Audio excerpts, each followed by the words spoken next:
ว่าบ่เที่ยงเพิ่นเว้าจังซี่เพิ่นแจ้งผู้ขามาว่าเพิ่นน่ะสิลงไปเบิ่งเฮือนก่อนเฮือนนี่เป็นเฮือนผู้ใดก็เฮือนไผผู้ขาก็บ่ฮู้แต่ว่าเป็นเฮือนผู้ใหญ่ใจดีเพิ่นท่านบ่ใช่ช่วยเข้ามาโอ้ที่แรกน่ะคิดว่าขออนุญาตนำคิดว่าเป็นเฮือนชาวบ้านเพิ่นเคยสร้างให้ได้ว่าเพิ่นเอามาให้มื้อนี้เป็น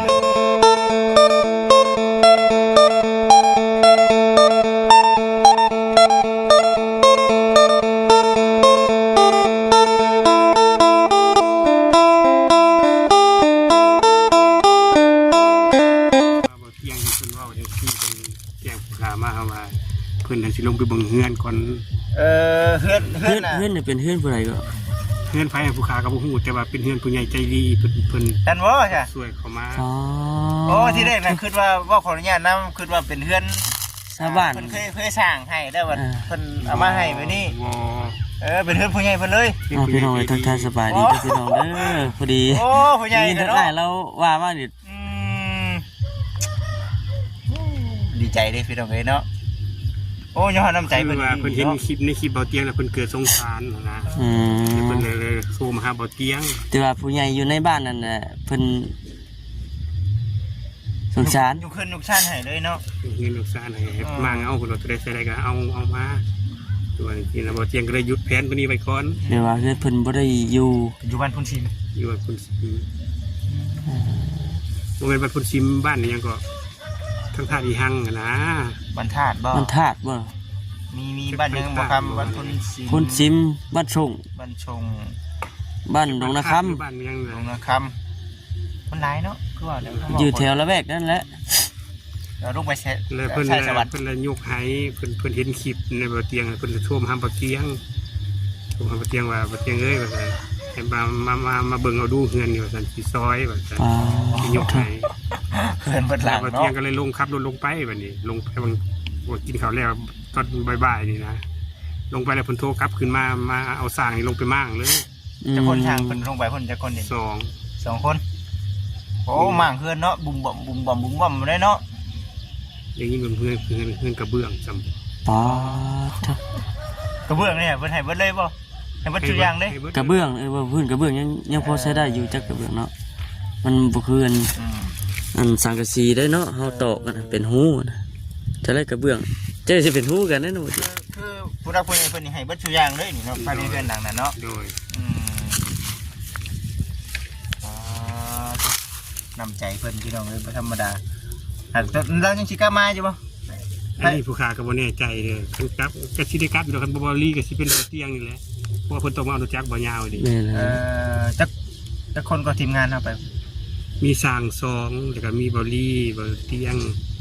บ่เมฆบ่ยาวมาเนาะต้องได้มาเนาะต้องได้มาได้พี่น้องเด้อโอ้แต่ว่าผู้ขาก็บ่ละเอียดปานใดนะเพราะว่าเพิ่นว่าว่ามีผู้ใหญ่ใจดียกเงินให้เฮาว่าซั่นมั่งมาปลูกให้เจ้าเพิ่นว่าว่าสินะเอาไว้นี่โลดนี่เนาะเพิ่นว่าว่าสิเฮาสิลงไปเบิ่งก่อนเพิ่นว่าจังซี่บอกต้องไปคุยกันได้เนาะแต่วันนี้มาฟังสร้างว่าตอนบ่ายนี่ว่าหยุดซะก่อนก็ต้องไปสุดที่ว่าต้องได้ไปคุยกับญาติพี่น้องเพิ่นก่อนนะผู้ค้าก็บ่ได้ถามเพิ่นแต่ซีเมนต์ตุกแตกเพิ่นแต่ว่าเป็นจังหวัดตุกแตกแล้วพี่น้องเอ้ยเนาะโอ้แต่ผู้ค้าบ่ฮู้รายละเอียดปานใดฮู้ซับเพิ่นบอกนี่ล่ะวาสนามาฮอดมาถึงเด้อพี่น้องเอ้ยเนาะความมุขใจผู้ใหญ่ใจดีบริจาคเป็นหลังให้ผู้ค้าเนาะก็เป็นจังบุญผู้ค้านี่ล่ะสุดส่วนเขาก็ขอบใจนั่นหลายเนาะชุดดีๆได้พี่น้องเอ้ยเนาะผู้ใดหากแต่ว่าในเรื่องการมั่งนี่คือสิมีการถ่ายคลิปอยู่ดอกพี่น้องเนาะรอเบิ่งนำกันบ่จิตเองก็สิเข้าไปเบิ่งเพิ่นไปแต่ถึงนะไปตั้งแต่เที่ยงไปบ่ายเที่ยงมีไผได้เอาลงเนาะมีไผได้เอาคลิปลงพี่น้องกลับขอโทษขออภัยหลายแป๊บนึงเด้อเนาะเบิ่งนำกันก่อนตั้งเที่ยงที่เจ้ายังบ่เห็นเฮือนบ่เห็นบ่เฮือนยังบ่เป็นสัญญาณก็ได้ส่วนที่ว่าเอามาได้แน่เนาะตัวใดมันมันผุมันพังกะบ่เอาเนาะยังมีไฟลงเด้อเนาะยังยาวแล้วก็ลง1 ชั่วโมงนี่พี่น้อง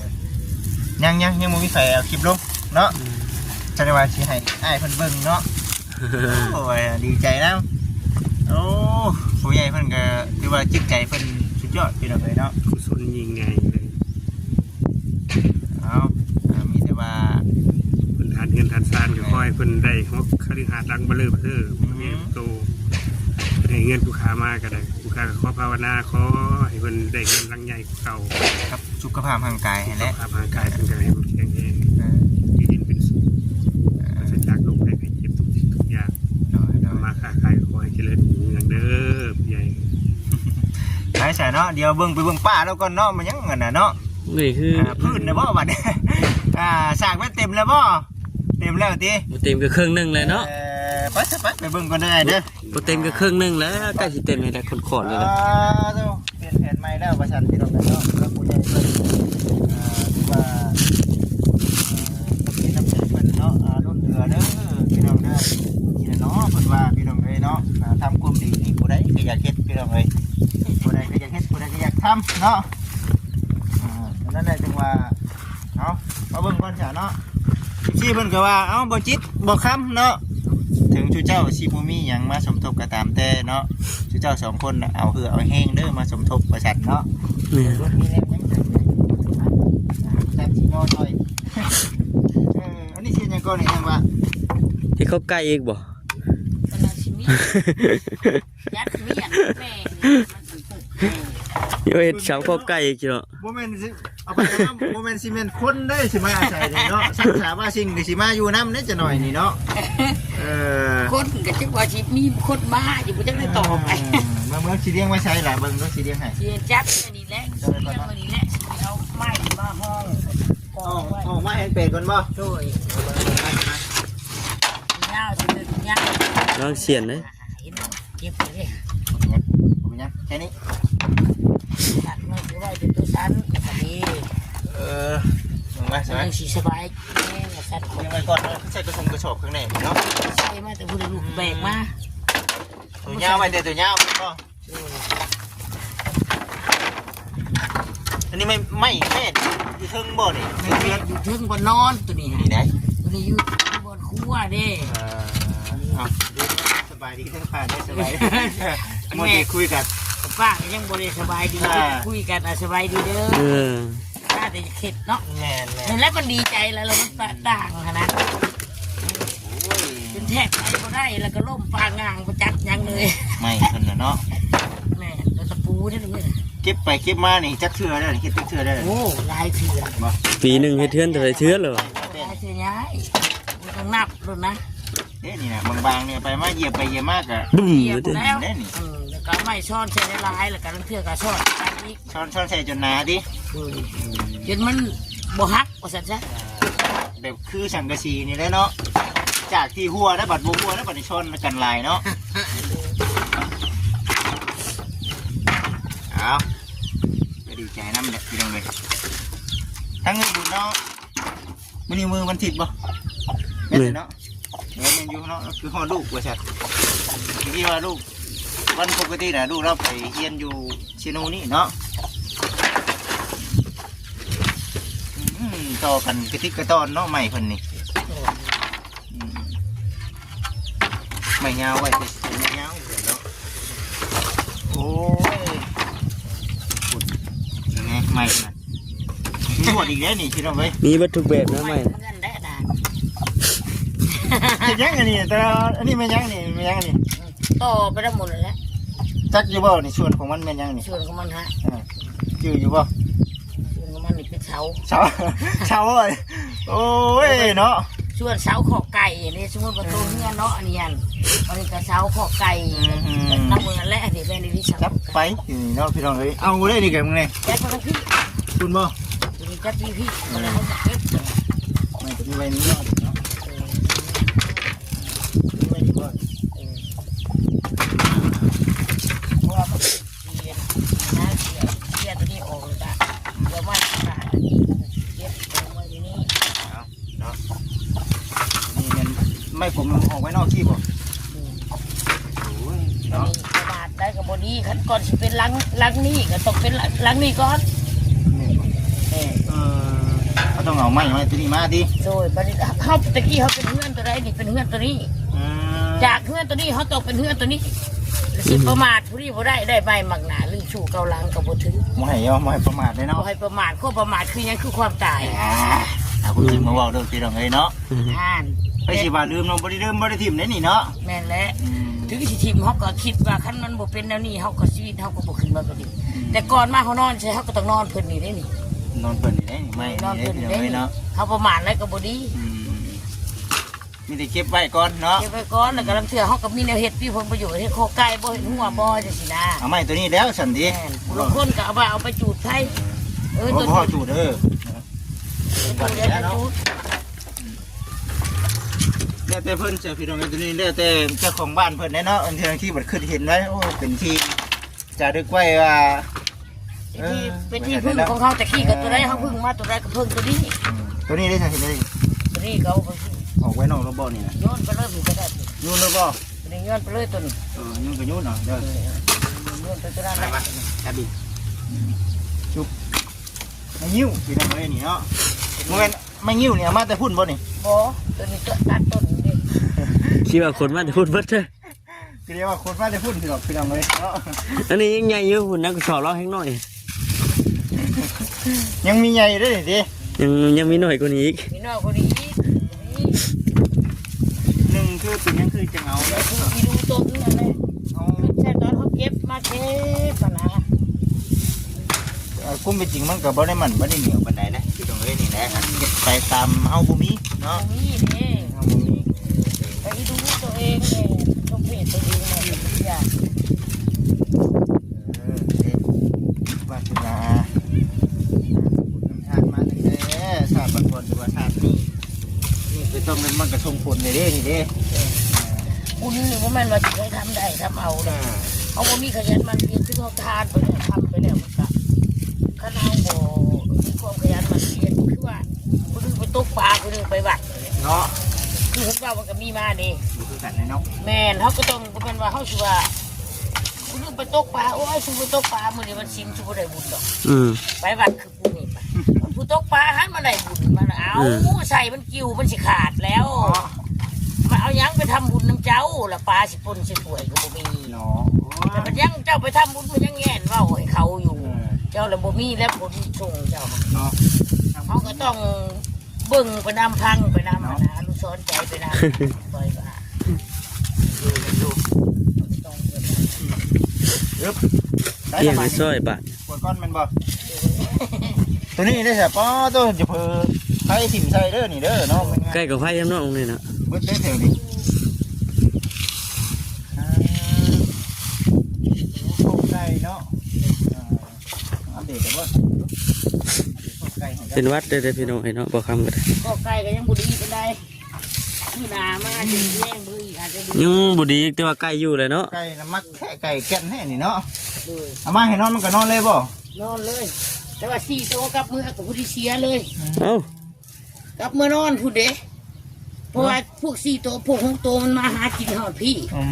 อันนี้เอามาเลยตื่นเช้ามาเลยเมื่อพุ่นบัดนี้คิดว่าตอนแรกเพิ่นสิมาแต่2 โตบัดนี้4 โตไปนอนพุ่นแล้วว่าละบัดทำอะไรกับเมื่อยแห้งเมื่อยแห้งก็เลยว่าบ่ได้เบิ่ง เนาะ แล้วมื้อที่2เพิ่นว่าบ่เห็นเป็นไปนอนกลางเว้นไปดอยคิดว่าค่ำมันสิมา เพราะมันบ่ได้คือเก่าแล้วเนาะ มื้อที่2เพิ่นบ่เห็นมาเอาว่ามันมาแหละแล้วก็เมื่อยแล้วก็นอนไปนอนมาเพิ่นว่าบ่ได้เบิ่งไก่ว่าไก่เพิ่นว่าพุ่น2 ตัวเมื่อจะกลางเว้นบ่ได้เจ้าบ่เลยเช้าบ่เห็นไก่ตอนแรกมัน ก็มา จับเอาเลย ไม่ที่ว่าพระผู้ใหญ่เพิ่นมอบให้นะคันว่าปุ๊กก็ยังเป็นเทนี่นะเนาะเทนี่แหละเพราะฉะนั้นตัวนั้นจึงว่าโจ้ไว้ก่อนมาสั่งนะพี่น้องเอ้ย มีแนวคิดว่าเพื่อนจะซอยอันนี้เพื่อนจะซอยเพราะว่าเพื่อนยึดเป็นเงินยังเด็ก เห็นบ่ แม่เพราะว่าเพื่อนมีเสามันยัง มีเสาปูนต่างหากบ่ เสาปูนมีต่างหาก เออ แยกไปดำเนินต่อแล้วก็ให้เพื่อนดำเนินตัวนั้น เห็นโอ้เนาะเอาสาธุว่าพระผู้ใหญ่เพิ่นอยากให้ได้อีหลีพี่น้องเอ้ยเนาะเพิ่นไม้ก็อยากให้บัดนี้เพิ่นดินก็อยากให้บัดนี้เนาะ ดินหันแต่ก่อนมาเป็นตัวเริ่มต้นที่แรกนี่ เพราะว่าเพิ่นดินน่ะตัวก่อนมาแล้วเนาะตั้งแต่เริ่มเนาะพระผู้ใหญ่เพิ่นอยากให้ สิเป็นยังไงก็จะตามแต่พี่น้องเนาะ ลมมาละบัด มาแล้ว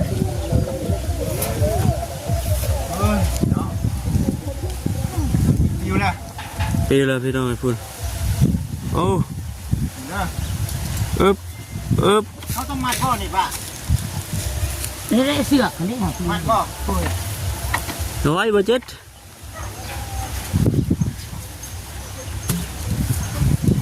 ไม่นี่บ่ มัดจะลูกมือก็ได้นี่มันถึงบอกว่า มัดใส่ไม้ก็ได้อีกกัน ไม่ก็ได้นี่มัน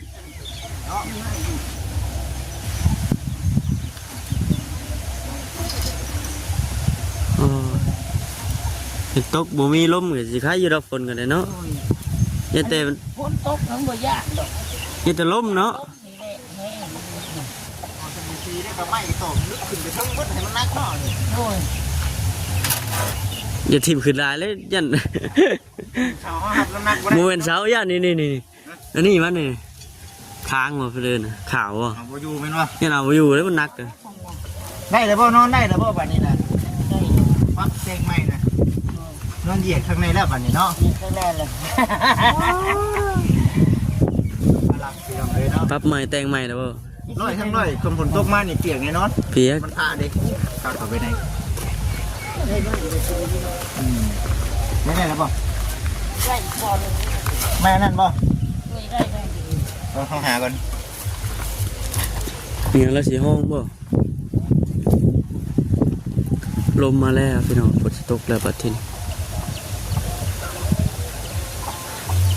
พี่ไว้ทางอุบลจิตขมีกับมาโลด มีอยู่ เอาตัวไม้ไปแต่งขมีนะมาโลด อันนี้เจ้าไม่เห็นยัง เอามาโลด แต่มึงมีเห็นนั่นไหม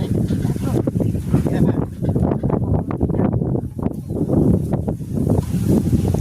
มายิ้วพี่นะ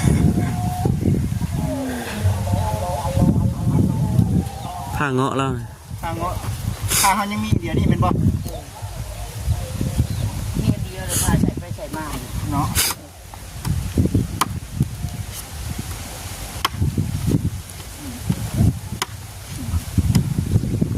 เข้าอยู่ได้หรอพี่น้องเอ้ย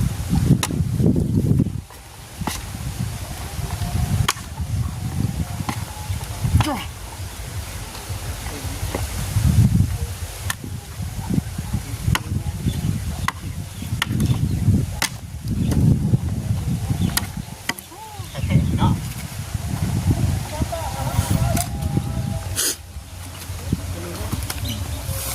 ได้ป่ะไปดีก่อนเนาะ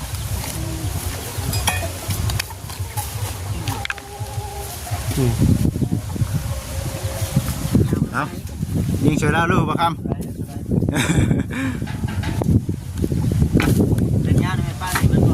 เอาตัวย่าได้เสียก่อนมันจังนั้นเนาะ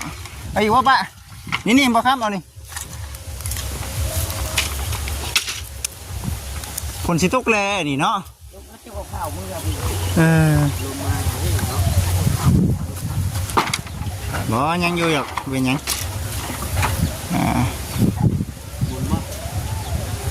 บ่มันได้อยู่หรอวะเขาต้องหนุนน้ำเจ้าก่อนแมันบ่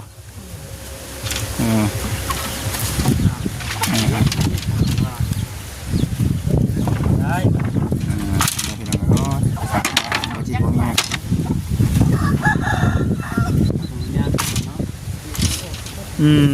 ตัวยาวใส่ก้อนนะใช่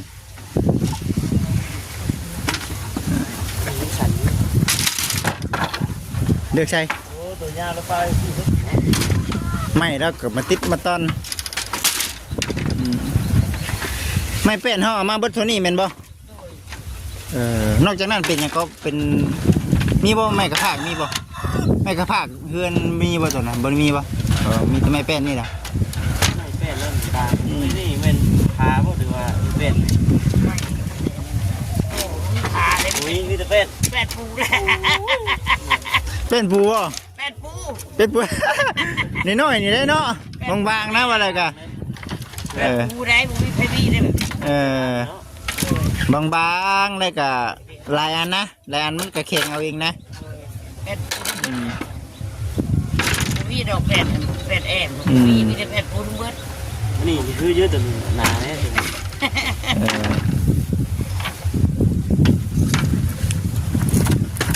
เลี้ยงกันเนาะเก็บไว้เนาะเก็บรักษาไว้ เก็บไว้สัก ทั้งที่เฮามีแนวอยากเฮ็ดเนาะบ่สร้างได้เรื่องที่แบบว่าทั้งสร้างเพิ่นบอกว่าเอาไม้ตัวนี้แล้วบ่ซั่นเฮ็ดนั่นนะ มันเหลืออยู่เฮ็ดมันบ่พอก็เอาตัวนี้แล้วว่าซั่นเด้ สั่นได้แก้ใช้กันได้บ่ ถ้าเข้ามาตัวยาวเบิดก็ใส่แล้วแหละเออ เก็บตื่นเมื่อ เออ ทำลมเนาะ ได้อยู่ดอกเนาะปล่อยไปพี่น้องเอ้ยเนาะคือว่าโอ้เนาะดีใจน้ำครัวเพิ่นที่ผู้รักผู้ใหญ่เพิ่นช่วยพี่น้องเอ้ยเนาะอยู่ที่เพิ่นสันดันเป็นของทางแอดเพิ่นเด้อพี่น้องเด้อมานี่ก็ได้ลมมาแล้วพี่น้องเอ้ยเนาะ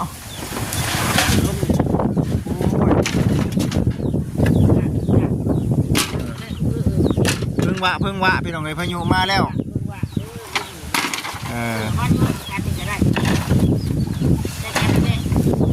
ถอกบ่ถอกแก่ดิระวังสังกะสีเด้อมั่นใจอยู่บ่ป้าสังกะสีเฮานี่ว่ามั่นใจอยู่บ่มันน้อยหนึ่งดิโอ้ยเนาะ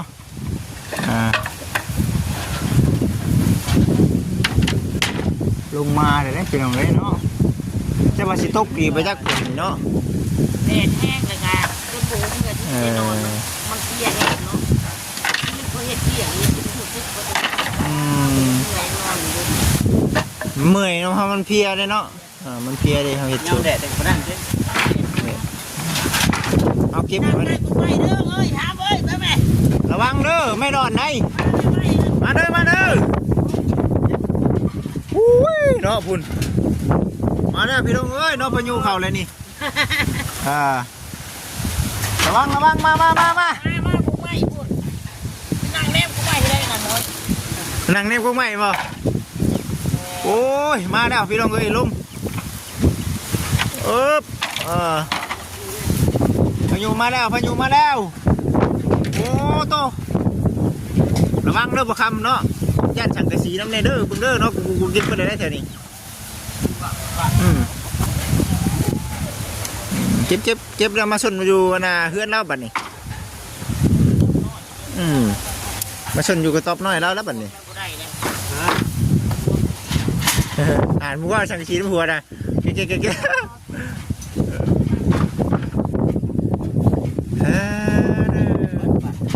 พี่น้องเอ้ยเลี้ยงไป สบายดีใช่ไหมสบายดีตอนจบ เรียบร้อยได้พี่น้องเอ้ยเราสบายดีตอนจบไปสั่นเป็นว่าลืมอยากแล้วไปสั่น ลมมาเลย เอาไอ้อาดเนาะดีใจน้ำเด้อข้าลมฝนมาแล้วโดยสบายดีอยู่ดีมีแห้งดีใจน้ำเด้อสองพี่น้องเพิ่นเนาะผู้รักผู้ใหญ่เพิ่นช่วยบ่เถื่อบ่แห้งบ่น้ำจิตน้ำใจเพิ่นนั่นแหละเพิ่นจะให้เนาะแล้วก็ได้ขอมาใหม่อีกเด้อ แม่ โอเคทุกคนได้หลายโอ้ยจ้า จริงดีเด้อที่ว่าได้ดีใจแห้งไรที่ว่า โอเคสบายดีเนาะ ไปวันนี้พี่น้องเนาะอยู่ดีให้กันเป็นสุขุสุขคนเดียวเนาะ